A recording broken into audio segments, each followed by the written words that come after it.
Feather, a Ghost Story. Written by A.T. Grant. Narrated by Stephen Miller.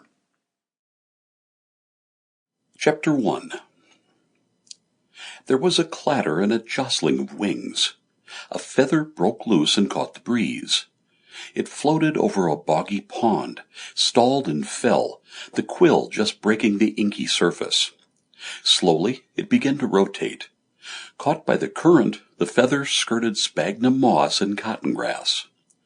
Momentarily it teetered on the brink of a fall, blood leaking from it and testing the descent.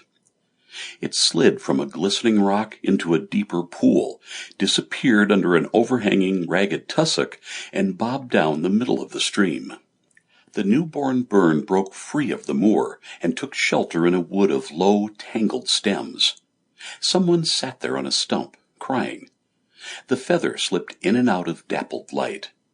The roar of a waterfall grew closer, and the sobbing became less distinct. Over the lip and into an upward draft it tumbled. Airborne again, it slewed from side to side as gravity fought the wind for control.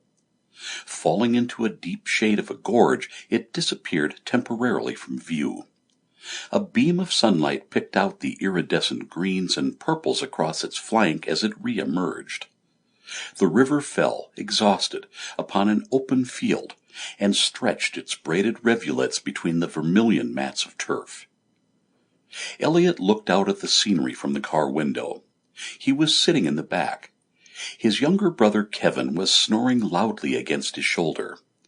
Headphones were splayed awkwardly across Kevin's face, tinny tones revealing his taste for ancient rock music.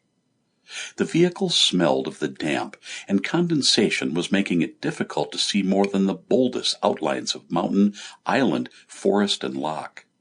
Elliott gathered up the sleeve of his jacket and wiped the surface. The cold swath of water that he lifted onto the fabric reinforced his prejudice against this family venturing up this far north in May. Romantic notions about the highlands of Scotland were easier to sustain at a distance, he decided. Through the arc of clear glass, Elliott watched the approaching cripple hump of the old stone bridge. Further to the left, through a wood scrape of young birch trees, he could see the foam-draped bank of a small river where it opened into a lake. Mist hung a little farther out, like a part of a painting yet to be resolved. The car braked suddenly. Mike, Elliott's father, swore copiously, then cast a guilty look into the rear-view mirror and apologized. His mind had wandered away from the road toward darker things, and he hadn't noticed how it narrowed toward the neck of the bridge. A long and unanticipated night's drive from the English borders was catching up with them all. Kevin gave a short, dry cough and began to wake up. His mother closed the brochure on her lap and stuffed it into the glove compartment with unnecessary force. A look of long-suffering disapproval on her face went unnoticed by her husband, but Elliott felt the force of it through her vanity mirror. She turned around in the front passenger seat and smiled a forced smile at her offspring as compensation. Something caught the light as the car crossed the river. It was floating rapidly away, but Elliott had a clear view of the feather.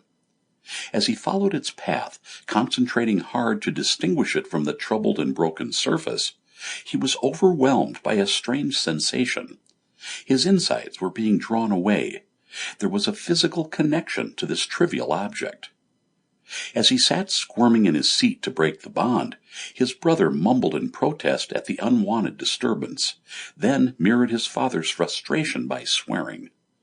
Elliott had read of ravens inhabiting lofty Scottish peaks, messengers of the dark forces swirling between these islands in the sky, and wondered if the feather had come from one of those.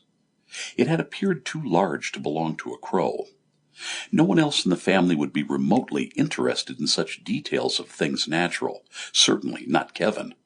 But Elliott craned his neck and squinted. It was gone, though the quill had penned a memory as it flitted across the inky surface. A vision of beating wings, sharp dark beats, and teardrop eyes failed to connect with anything he could actually recollect. Elliott tried to focus, but this only made him realize how dehydrated he was, and that Sample complete. Ready to continue?